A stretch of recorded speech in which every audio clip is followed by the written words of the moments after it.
So, video. I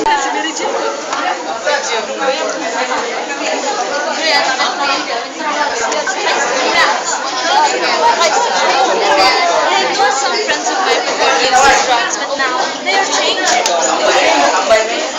Yan, yan sa yaya.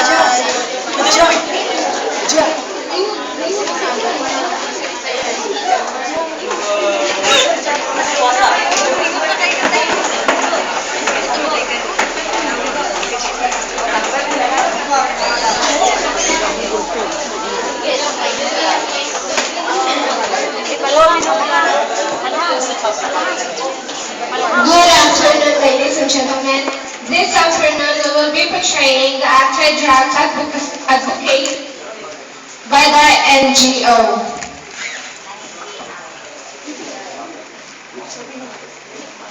Magandang hapon po sa lahat ng mga manonood ng balita. Nandito ako ngayon sa bayan ng Bagong Bayan upang magbalita tungkol sa mga kalataang gumagamit ng droga. At kapag naman ang bayan na ito ay maraming mga kabataan na gumagamit ng droga. Ako po sa Camila, ang inyong tagabalita at magbabalik po ang aming balita.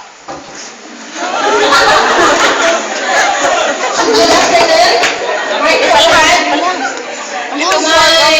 subordinate. This afternoon, it is being reported in the television that there are a lot of youth who are using drugs, who are being influenced by the drugs, who are not attending the school. So, we must have a solution. Any suggestion? Okay. Bayad kaya natin. Any other? Dapat magkaroon tayo ng curfew hours. Maybe there are some other ways. Okay. I have some friends of mine who this was a drug before, but now they're changed. But kilala ko sila sa mga reasons. Any other suggestion? Diba rin sa kanila ay mga out-of-school youth na? Oo nga. Kaya kung turuan na kayo natin silang magbasa. Any other? Pwede din natin silang ipasali sa mga like programs. Sige, willing kami. So this meeting is done. Our goal is to set the drug addicts, or especially the youth who are using the drugs, to get to change.